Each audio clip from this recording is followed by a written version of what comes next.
Bonjour à tous, chers auditeurs cortenais, chers étudiants en Corse, chers citoyens européens. Il y a quelques jours se déroulait The European Youth Event au Parlement européen, dans la capitale européenne, Strasbourg. Un événement qui dure 2 jours tous les 2 ans. Cette année, on y trouvait 8000 participants, 8000 jeunes de toute l'Europe, et même au-delà pour certains. De toute obédience, ils ont échangé entre eux et quelques chanceux ont même échangé directement avec les élus européens. J'ai la chance d'y avoir été invité grâce à un comité citoyen corse répondant au doux nom de Parola di Juventud. Nous sommes allés à 8 échanger des idées avec d'autres Européens. C'est extra. C'est extra. C'est extra,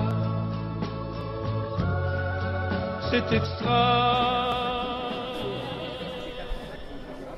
Bonjour, je vais te poser quelques questions par rapport à l'événement organisé par le Parlement européen, du European Youth Event. Présente-toi, comment tu t'appelles et d'où tu viens? Je m'appelle Paul Faure et actuellement je vis à Bastia, en Corse. Qui t'a invité à cet événement et qu'est-ce que t'en attends? Qui m'a invité, je suis actuellement dans un collectif de jeunes appelé Parola di Juventud et c'est dans ce cadre-là que je vais à cet événement. Qu'est-ce que j'en attends?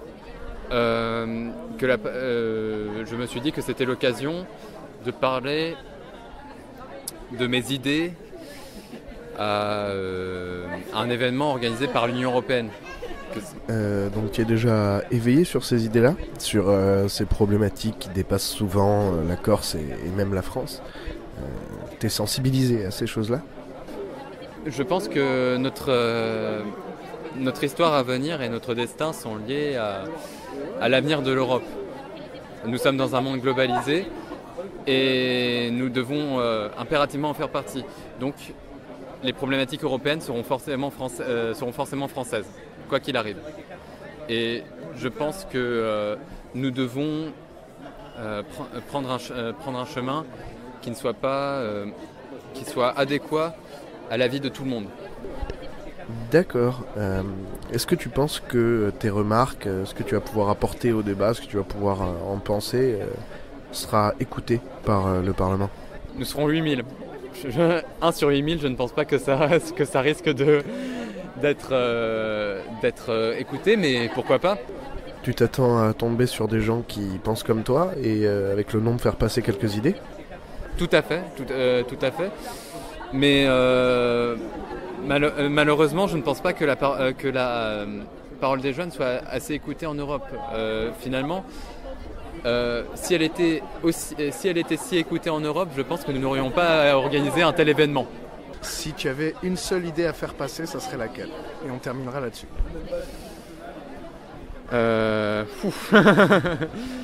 C'est difficile, ouais. Tente-le, il n'y a pas de mauvaise réponse.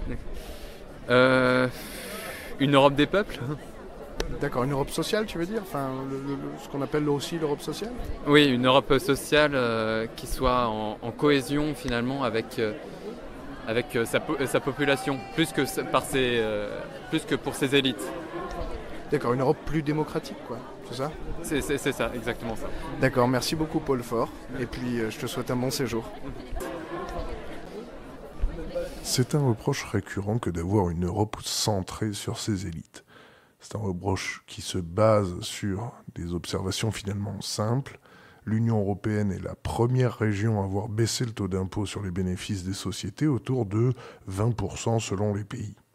Et même beaucoup moins quelquefois, là où les États-Unis sont restés autour de 40-50% jusqu'à la réforme fiscale de Trump de décembre dernier.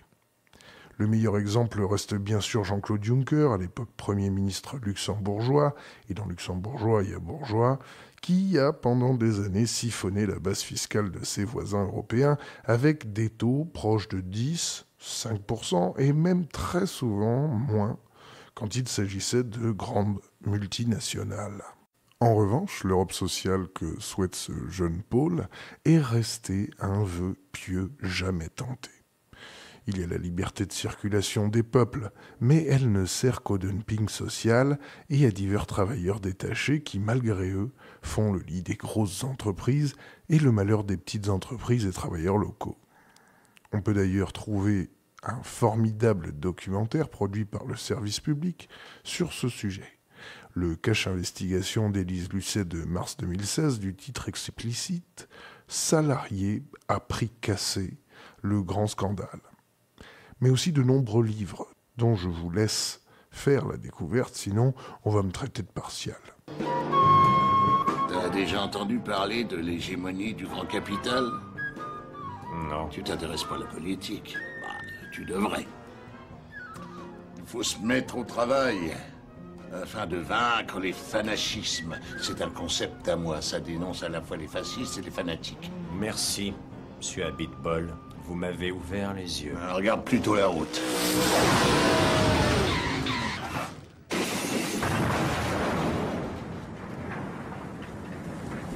Bonjour. Est-ce que tu pourrais te présenter et me dire pourquoi tu es là? Bonjour, je m'appelle Madeleine Beaufranc, j'ai 17 ans et je viens de Colmar, donc en Alsace. Tu arrives de pas loin finalement. Non, c'est facile, on a dormi ici, et puis on rentre ce soir. D'accord. Et qu'est-ce que tu attendais de cet événement? Déjà, moi j'attendais d'avoir une meilleure approche de l'Europe parce que j'y connaissais pas grand-chose. Et que mon école, donc l'école Steiner de Colmar, nous a proposé de faire un groupe avec les classes de 11 et 12e. Donc première en général à peu près. Et donc on a dit ok. Est-ce que vous avez préparé quelque chose en amont? On a évoqué un petit peu certains thèmes, mais non, on n'avait pas préparé grand-chose. D'accord. Est-ce que toi, à un niveau personnel, il y a une idée que tu voulais faire passer particulièrement? Moi, ce qui me touchait par rapport à l'Europe, c'était surtout un peu la dictature qu'elle impose parfois. Et moi, je trouvais ça important justement de pouvoir assister à des débats où peut-être par exemple j'ai assisté à un débat sur les élections européennes et je trouvais ça intéressant justement de pouvoir donner son avis sur comment créer une meilleure Europe en fait. En fait, ce qui t'embêtait, c'est genre la prédominance des traités sur les constitutions de chacun des pays, le fait que les constitutions soient obligées de respecter ça, etc. C'est ça? Oui, exactement, et peut-être pour laisser un peu plus d'indépendance à chaque pays. Si tu avais qu'une seule idée à faire passer, c'est plus de démocratie, plus de souplesse au niveau des traités? Exactement. D'accord, merci beaucoup. Effectivement, c'est vrai, il faut le dire, nous allons le dire, disons-le. Il ne faut pas tourner autour du pot, les traités européens sont au-dessus des constitutions en hiérarchie des normes. Alors, qu'est-ce que c'est que la hiérarchie des normes? C'est le fait que certains textes de loi sont, entre guillemets, prioritaires sur d'autres. Alors, en théorie, les constitutions de chaque pays sont au-dessus des traités internationaux. Mais dans l'UE, on a plusieurs parenthèses à ce constat. On pourrait penser à l'article 123 du TFUE, que je vous incite fortement à lire, qui interdit aux États membres d'emprunter directement à la Banque Centrale Européenne ou même à leur Banque Centrale Nationale, les obligeant pour battre monnaie à passer par des créanciers privés, alors même qu'une nation doit constitutionnellement pouvoir gérer la création de monnaie, l'inflation, etc. Il y a aussi l'exemple grec, qui par bien des aspects est ambigu, et plus récemment l'exemple catalan, qui fait moins débat dans l'hémicycle européen qu'il ne le devrait. On a un véritable problème européen en ce qui concerne les décisions économiques. Et vous connaissez l'adage, l'économie n'explique pas tout, mais rien ne s'explique sans elle. Les traités européens et la Constitution européenne imposent directement ou indirectement une politique monétaire et plus généralement économique. Cette politique, on la connaît bien. C'est le capitalisme dans sa variante peut-être la plus agressive, le capitalisme néolibéral.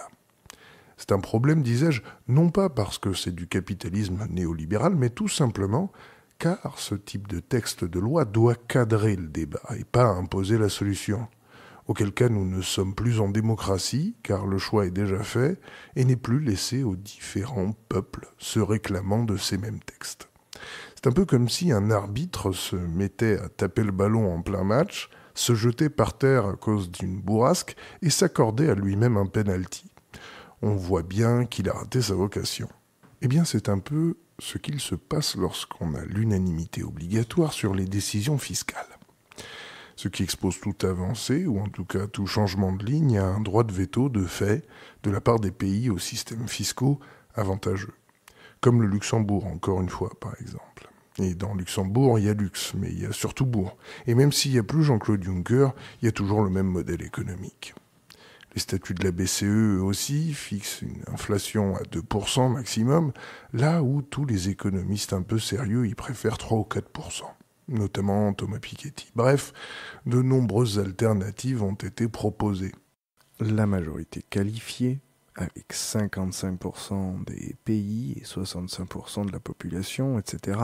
Mais rien ne bouge. Bravo, il la connaissait. Au revoir, messieurs, dames. C'est ça, la puissance intellectuelle. Bac plus 2, les enfants.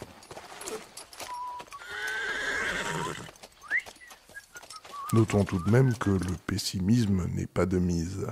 Car si tout le monde vous répète que rien n'est possible, les traités ont été modifiés plusieurs fois. Et la dernière fois, c'était en octobre 2011, et ça s'est fait en 3 semaines. Oui, alors bonjour Julien, je m'appelle Jean-Alain Taril, j'ai 25 ans, je suis étudiant en Master 2 de langue et culture corse à l'université de Corté. Par ailleurs, je suis aussi assistant d'éducation dans un collège à Bastia. Et parallèlement, sur le plan politique, je suis engagé avec le groupe Père Labelle à l'Assemblée de Corse. D'accord, donc tu es déjà politisé. Qu'est-ce qui t'a emmené à cet événement européen ?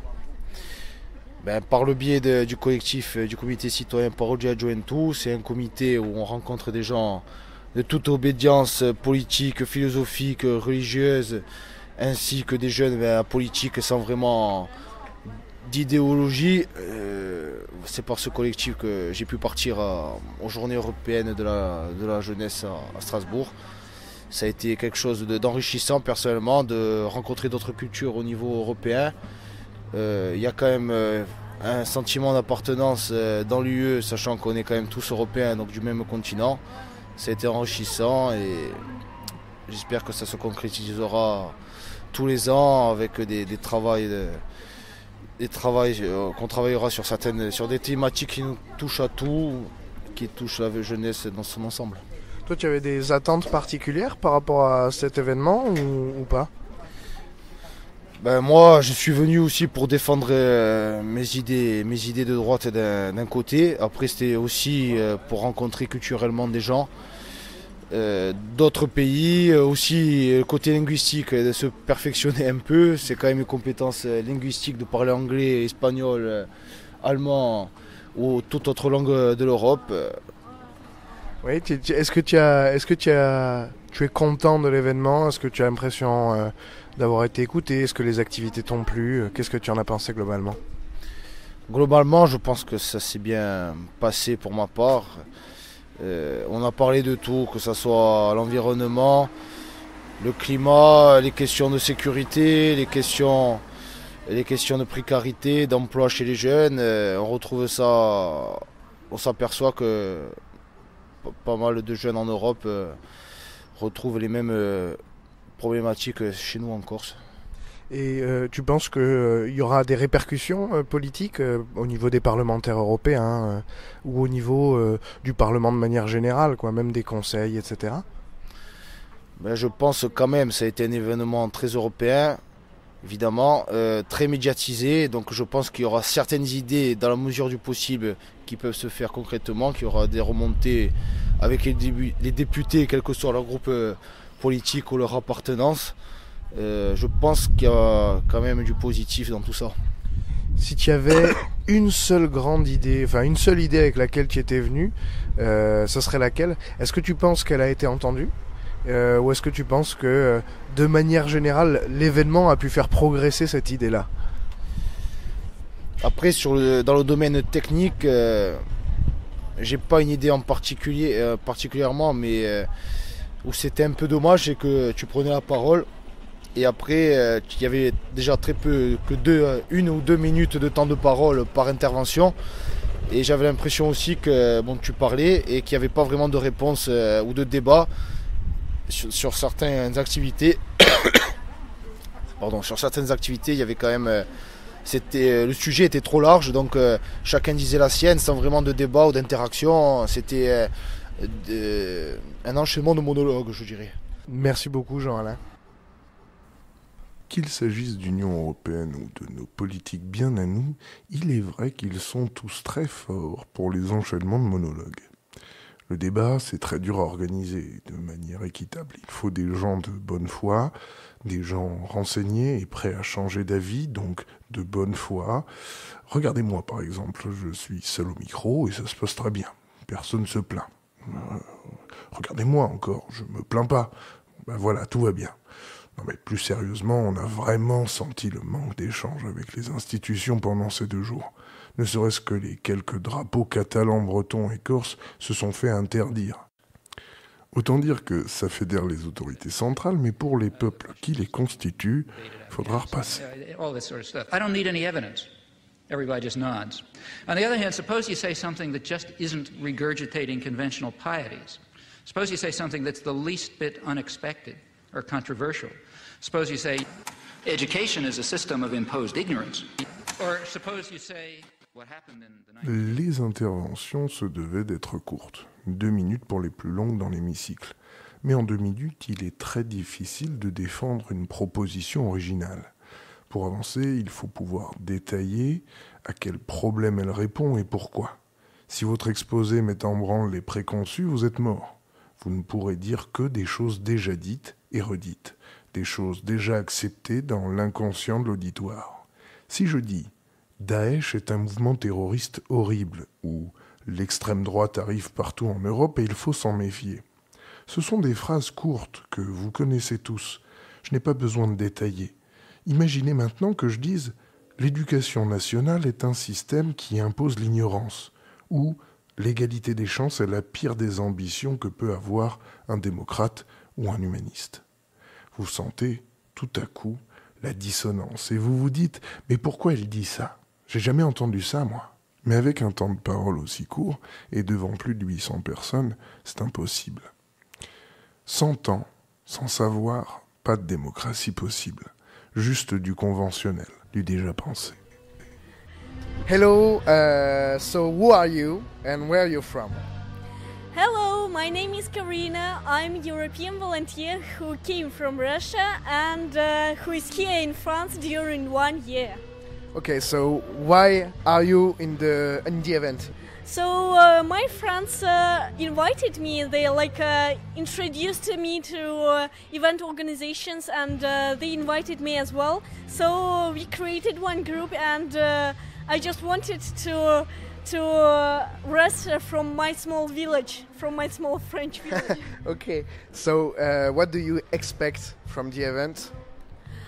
Actually, my expectations came in reality because I expected that it will be a very big event where I can speak with people without borders, you know, like with you from Corsica. Yeah. I've never had any friends from Corsica, but now the situation has changed. So I see that... you can come anytime, huh, by the way. Yeah, thank you. I will remember your words. So actually I see that how much organization work has been done here, and how much left also for the next year, for the next elections. And I really see a positive smiles, positive emotions around me, and I'm happy. Do you think the leaders will take your consideration when they are going to make the next decisions? Yeah, I suppose so, because during the activities sometimes they were asking our opinions, and they really noted something. So we see here that people, organizers, people who are in politics, in journalism, they really consider our opinions. Okay, we want to believe in that. That's cool, that's cool. So if you had one idea, you came with one idea you want the leaders to hear and to understand and maybe make a law about it, what it would be? give me 1 second to think about that. It's not an obligation, if you don't have any. The idea is not connected with elections. I just wanted to say that we don't have to propose our ideas like our utopias to other cultures, because we also are not reach the ideal point, you know, like and we can't say about our other cultures like they are in poverty, we are in a bad society, we are in the better society. We cannot say that because we always have something to go. Ok, thank you a lot. S'il y a bien une chose de réussite, c'est les gens qu'on y trouvait. Tous souriants, tous prêts à discuter et tous emplis de cet enthousiasme qu'on reconnaît tant à la jeunesse. Des Français, des Polonais, des Turcs, des Tunisiens, Marocains, Espagnols, Italiens, Anglais, Russes, Portugais, des Allemands, des Grecs et même un gars du Kazakhstan. Tellement de cultures étaient là, et tous sous leur meilleur jour, passionnés, volontaires. C'est un peu la même ambiance que dans ces festivals internationaux, mais avec beaucoup moins d'alcool, de drogue, et où on est viré à 20h30. Ça avait tout de même l'avantage d'avoir comme thème la politique, donc les discussions politiques qu'on y trouvait, bien que convenues, étaient de meilleure qualité que celles de festivals. Plus d'arguments, plus construits, plus techniques, et quelquefois plus savants. On a même eu un concert du groupe The Rising Sun. Un groupe pas si connu, mais très très bon en live en tout cas. Bonjour, alors, est-ce que tu pourrais te présenter un petit peu? Ok, Maria Serène de Corse, 28 ans, donc de Bastia. Comment t'es arrivée à l'événement pour la jeunesse européenne? Je suis arrivée à l'événement parce que je fais partie d'un comité citoyen, Parole di Juventud, et on était invités à participer. Qu'est-ce que t'attends de l'événement? Très honnêtement, pas grand-chose. En tout cas, je suis partie avec des a priori qui se sont révélés être vrais, qui sont, que je pense que ça fait un coup de pub pour le Parlement européen et pour l'Union européenne de manière générale, faire semblant de donner la parole à la jeunesse. Et les activités auxquelles tu as participé, elles t'ont plu ou tu as trouvé ça vraiment aussi nul que ce à quoi tu t'attendais? On va dire que toutes les activités appelées sous le libellé lanceurs d'idées où, soi-disant, on peut prendre la parole, etc. et en débattre ensuite avec des députés européens. Voilà, c'était ce à quoi je m'attendais, donc rien de très constructif. Après, les activités interculturelles auxquelles on a participé, je pense que c'était vraiment ça l'avantage, quoi. Du coup, tu penses pas que les décideurs vont prendre en compte tout ça, quoi? Non. Au mieux, s'il y a vraiment des idées qui ont été retenues, honnêtement, je pense pas. Il y aura, un rapport, un truc. Rien de bien sérieux? Non. Est-ce qu'il y a une idée que tu aurais voulu faire passer? Si on avait qu'une, laquelle ça aurait été? T'es pas obligé d'en avoir une, c'est pas grave. Non, après, pas d'idée particulière. Après, ça va être des grands mots, donc des mots-clés qui veulent tout et rien dire. Je dirais un peu plus de transparence, un peu plus d'informations sur ce qui se passe. Au niveau de l'Europe? Oui, au niveau de l'Europe. D'accord, merci. Connaissez-vous Samuel Huntington? C'est l'auteur de ce bouquin qui a sûrement conditionné le rapport politique agressif actuel entre l'Occident et le Moyen-Orient. Il a écrit Le choc des civilisations. C'était en 1997. L'URSS était devenue la Russie et le bloc capitaliste avait besoin d'un ennemi pour justifier son impérialisme économique. Merci Samuel. Alors vous devez vous demander pourquoi je vous parle de ça après cette interview. Eh bien, ce désarroi, ce désespoir, ce désamour de la politique, notre nouveau copain Sam y a pensé. Et si nous étions mauvaise langue, nous le dirions un de ses instigateurs.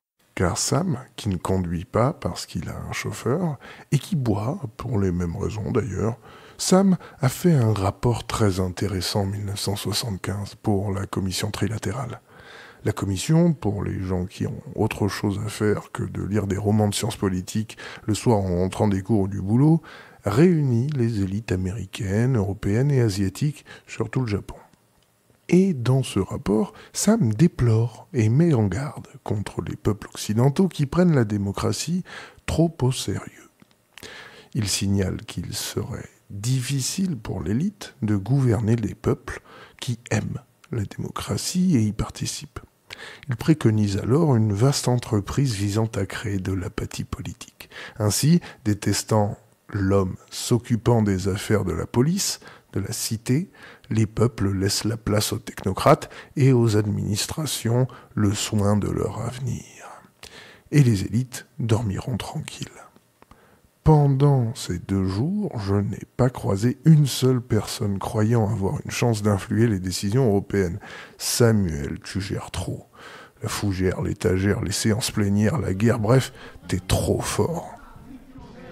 So hello everyone, I'm gonna ask you to present yourself a bit. Where are you from? Hello, my name is Sarai. I'm from Spain, but originally I'm from Equatorial Guinea. Hello everyone, I'm Danielle and from Spain and Guinea Equatorial too. Okay. Sara from Spain and originally from Morocco. Hi, my name is Amal. I'm from Spain and also originally from Somalia. Okay. So what did you expect from this event? The expectation was clearly proof. The diversity was clearly proof. The sense of community and unity was clearly proof, and I'm so proud of what it has been shown in this event, and I really like it. But there are some things that we kinda disagree with the group. For me, to be honest, I didn't expect to have this kind of diversity. Yeah. So when I come here, I was like so much different people, and I enjoy it. But also as my partner, I disagree with something that happened in the last day. Yeah, I think more or less like Daniel. I was expecting like encounter another people from other countries and know what they do and the debates and everything related with that. So we can learn from each other. And I wasn't expecting, as they say, such diversity, people from many countries and people so young doing a lot of things. I was like shocked, like what I was doing with my time. But I'm proud. Yeah, I'm happy with yeah. Yeah, I'm also happy, and the only thing that I could add is that we would like to see our representation in every publicity, or I don't know, maybe if in the news or in the media they're talking about this, or we're going to talk about all this, we should have those representation, because there was a lot of people from different countries, different regions that were here. We were all proud. We were here talking about community, about unity, but is that all this we can see it, we can see our representation in the media, and we would like that. Okay. If you had one idea you came with, what it will be, and do you think European leaders will, I don't know, maybe write a law or speak about it a little bit more because you were there or because of this event? Well, I have my Spanish ID, but I'm really a black person, and that is not interest for any European government, because the thought of Europe not being white or originally from Europe is really shocking society in Europe. That is the problem. For that, it is necessary to have representation in publicity, in all the media, because Europe is not white. It's not only white. Europe has more origins, more ethnics, and it is necessary to have it. And for me, I think that we should stop asking the people where they're from, because we are also from Europe. So I think that we have to create this sense of community. We have to unite with each other and start a debate of what is Europe and what we expect to have Europe. Because I think in 10 years, Europe will have been the same. We have more diversity and we have to stop this debate because it's not fair that in a parliament there are a lot of people.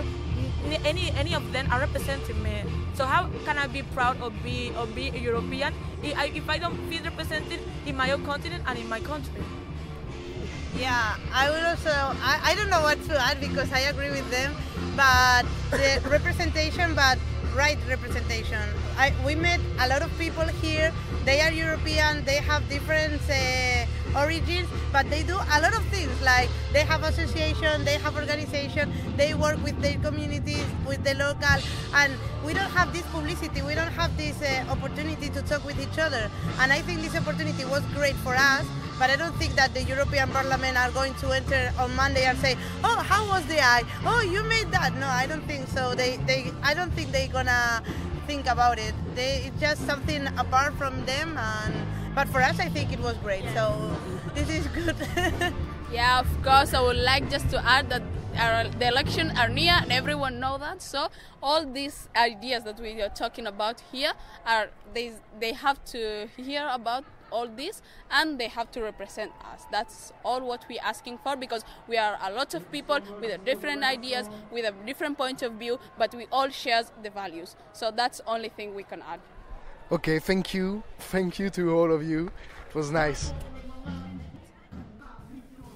Il est toujours difficile de s'identifier à une cause qui n'apparaît pas comme la nôtre. Difficile pour une féministe de considérer un ministre de l'égalité homme-femme quand elles savent qui a l'avantage.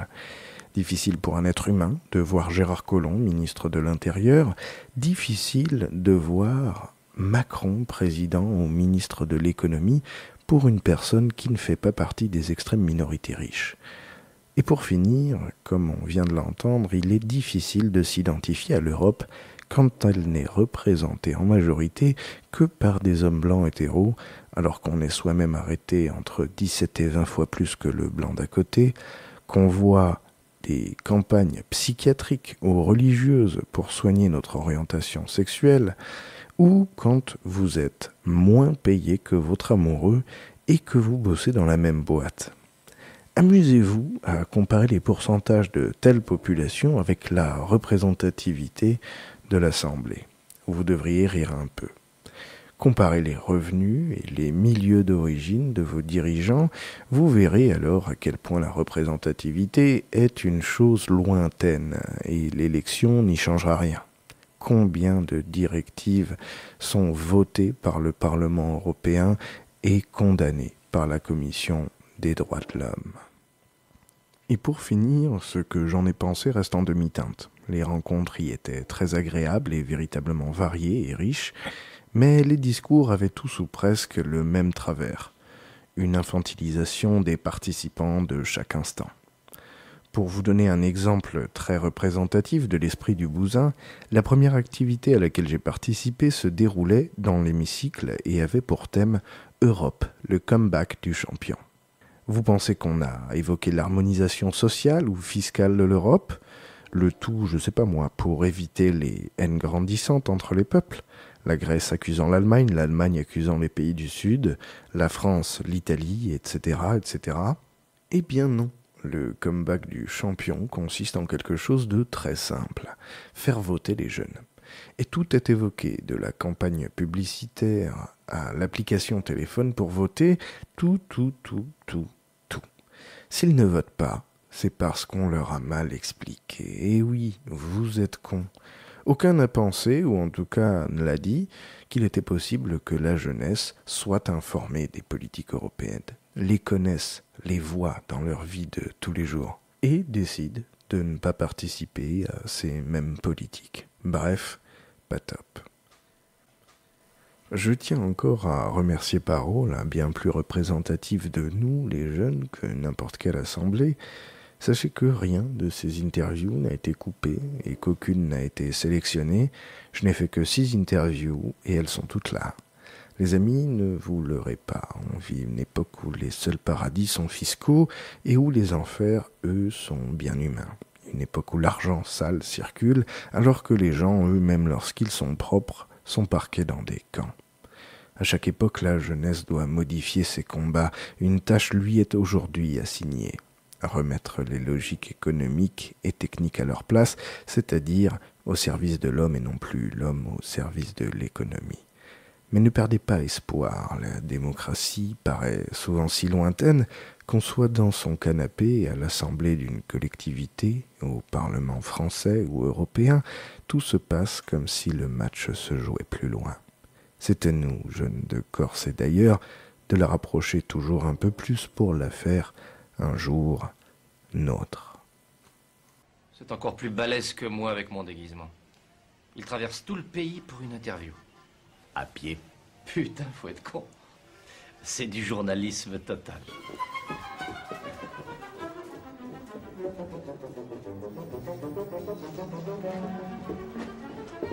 Le journalisme total, c'est totalement con.